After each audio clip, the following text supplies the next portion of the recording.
We've talked about classical American boxing. We've talked about the slick Cuban style. We've talked about the Philly shell. We've talked about peekaboo. But one of the most effective systems of boxing that I was taught and sparred with and learned in person was the Russian long guard, the Russian system of boxing. If you look at the way Dmitry Bivol took apart Canelo Alvarez. Canelo Alvarez is a great Mexican fighter, but he's not your typical Mexican fighter with throwaway jab and just pressure. He's one of the world's best boxer punchers. He's very precise, comes with incredible overhand shots, and Dmitry Bivol was able to take him apart with this long Russian guard, this Russian style, fighting out of a rhythm with the front hand extended. That's why I call it the long Russian guard. And I think from now on we should probably call it that. It's also called the Russian system of boxing.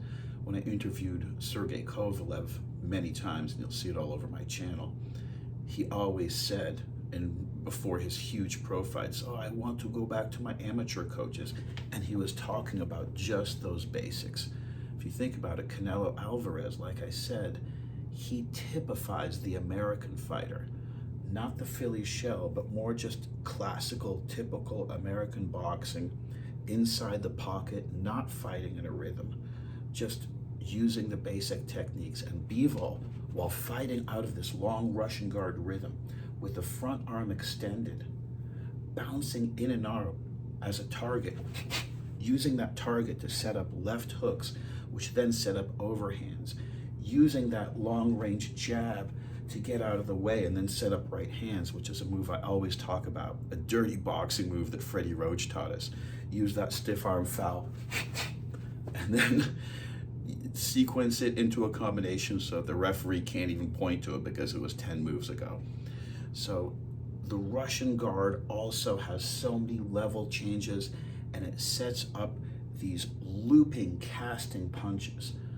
I mean, American systems have looping overhand punches, but they're tight.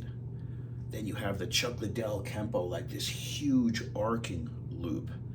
Casting punch is completely different, whether it's coming from the left hook or whether it's coming from the right hand. You see it a lot in Russian bare knuckle fighting, which is why they dominate the sport. This looping casting punch, which actually opens its arc. It's not just a long punch or a short punch. It's a short punch that arcs over into a long punch and then quickly returns back to guard, especially effective off the rear hand. The casting rear hook is just incredible, rear overhand punch.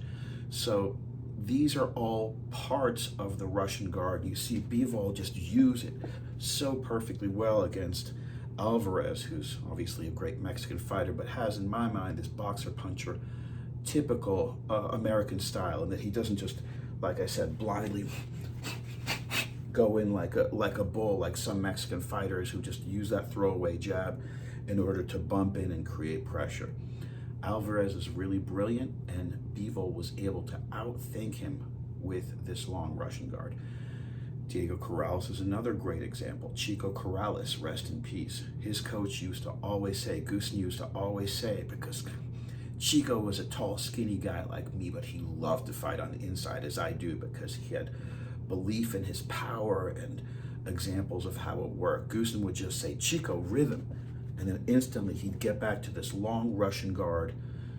Nick Diaz even is an example, even though he doesn't fight out of a rhythm and he's a pressure forward fighter. I talk about it a lot. This kind of hands-on, hands-forward style that he has in order to set up strikes and even set up good boxers who are going to look to come. First thing you learn in boxing, if somebody has their arm extended, you loop over the top. I've said this before. Diaz knew that would be coming and counter that and knock people out. He was so brilliant, which would enable him to use these stretched out hands. And they even teach this in the amateurs and the pros. If a referee is giving you the stiff arm warning for a foul and saying, hey, you're extending your arm, which is illegal, just tell them, no, it's a slow punch, because technically you can punch as fast or as slow as you want. So this becomes almost like, you don't really know what range the attack is going to come from, the loop or the straight shot. It can come from an almost extended arm, or it can come from any one of these range, because the arms are actually ranging in and out of the body, especially the front arm. The rear arm is really more covering the liver. You know, we're not going to do Mike Perry style with both arms down, or, you know, Michael Venom Page, even though that's a viable style. I mean, there are people who manage to fight with both arms down. I don't recommend it. I mean, one arm down looks absolutely insane, and people on TV said this all the time. He's got to get his hand up. Like, no, you don't know how to fight. He's made a career fighting out of this position. That having been said, Philly shell, I think it's just, you know, it's a mid-range. It's an inside the pocket style. You can't really, you know, Tyson Fury tries to rhythm out of that Philly shell, but you can't really. It lends itself so much more to having the arms extended in this long Russian guard, which actually has these combinations both forward and back. I used to see Shane Mosley's son at the gym practice it all the time. Backward rhythm aggression, punching off this backward jab, and Bivol does that too. You can't even tell whether he's going in and out because he's going out and then rah. The knock-knock isn't just knock-knock. It's brilliant. It's intelligent. It's drawing you in with the knock, and then the second knock is here, and the third knock is there. You know, no wonder Canelo Alvarez wasn't able to catch him. He was using this brilliant movement that comes out of the Russian long guard. I've learned all these systems in person, and I'll just say, the Russian long guard is brilliant. It's very offensive. It's very offensive-minded, because the defense is so good and you're so far out of range. They teach you so many good safety leads that by the time you tire out the other fighter and he figures out he can't really land anything good against your nerve points or the sensitive parts of your body, you can then start to open up with your own power punch combinations, these beautiful looping punches that come off the low line attacks, that come off these diversionary long arm attacks, and, you know, casting punches off the front hand too, which are just devastating. You see in bare knuckle especially, when they turn over that lead left hook. Just incredibly, incredibly damaging. So, wanted to discuss this Russian long guard. You find it in American pro and amateur boxing all the time. They call it a rhythm, but they don't really teach combinations and punches out of it. This is why Sergey Kovalev was screaming for it from his pro coaches, because in the amateurs, where Bivol was really schooled so well, he learned combinations coming off of this, both offensive ones, defensive ones, and combinations of offensive and defensive ones, which mix up angles, head movement, low line center of attack. It's like trying to swat a fly. Good luck. Mix that with a really good high front shoulder and this kind of 30-degree, I'm turning toward the camera so you can see it, if my opponent is there, this lean of the body. And if you've ever sparred a pro fighter who doesn't fight like this, who's very defensive and knows how to literally, you're over there and he's in this position with this angle of the shoulders. Good luck trying to hit that guy. He's trying to get you to try to swing at him, trust me. I've sparred pro fighters like that, gotten fat lips, black eyes. That's what it's called, dragging you into the deep water, making you overcommit, take a shot, fall for it, and then it just deflects, and next thing you know, they've got an open shot at your soft, as Conor McGregor says, the soft targets of the face. So well said, because like I always say, you ever punch any of this full force, you are going to shatter your hand. Please don't try it. This is why we wrap our hands and wear these big, goofy, pillowy gloves. Because if you've ever sparred, you know that people naturally have a helmet over their brain. That's how we've survived for millions of years. You know, because we fall down and, yeah, we get dizzy and some, you know, maybe a little scuff or something, but for the most part, even sometimes when we get knocked out, the damage is not severe because we've got this cranium and this skull, which is just built to actually take great amounts of impact. So that's why boxers really look for these sensitive targets and target them at specific angles with specific punches, with specific knuckles. And I interviewed a glory kickboxer after a championship fight, and he even said it. He said, "Man, I should have just looked for the chin. I was swinging too much. I should have been more accurate." So even at the very highest levels, and that is the highest level of kickboxing, this is the criticism that champions give themselves, to even be more accurate. And I know why, because I've fought pro fighters, guys who had championship belts who did not hurt me, who were just swinging.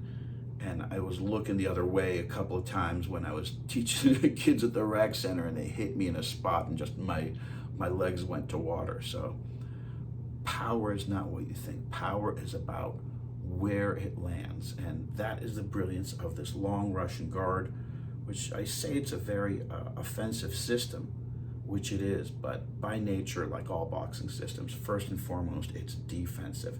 And you wind up taking very little damage out of the combination of rhythming, the long guard, the shoulder lean, and these incredible offensive combinations with the looping punches. So I know I'm leaving stuff out. I really have to get a training partner here and start to train somebody and show you guys the combinations in person. If you have any questions about this Russian long guard, about these kind of punches, I mean, the way I learned it, even the uppercut, where it's like, just a random example, American uppercut. The Russian long guard uppercut, it's almost like you slap with it. Not sure if you can see the difference here. Here's the American uppercut. I don't know, maybe a little more than a head's distance, my own head's distance away. Maybe where the second head might start. The chin is right there. Whereas the Russian long guard uppercut, that guy's head is another full 1, 2, 3, another full head over.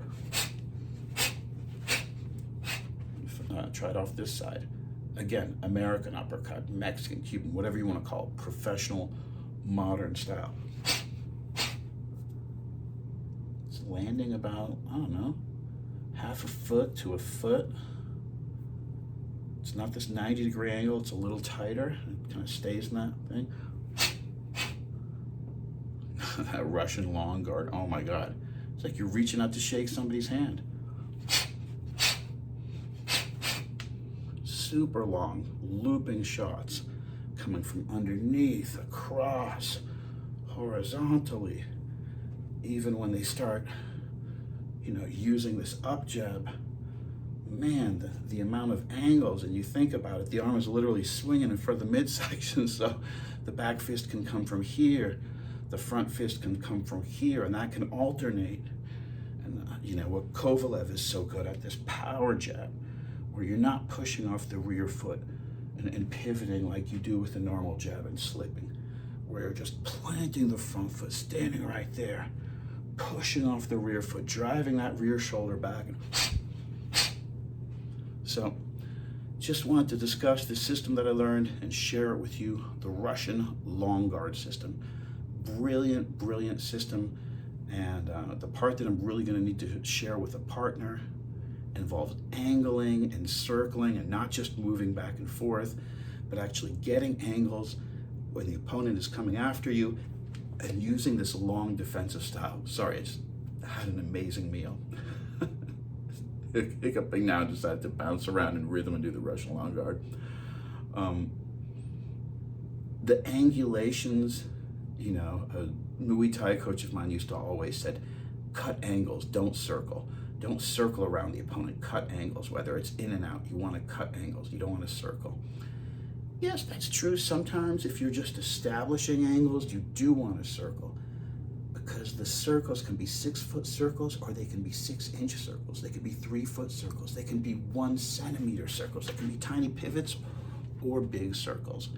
It's just another way of thinking about this movement, which is not really circular and not really straight lines. It's multi-dimensional, because we're talking about 3-dimensional objects in motion. So definitely what's important with the Russian long guard is to keep that bouncy style, that Bivol,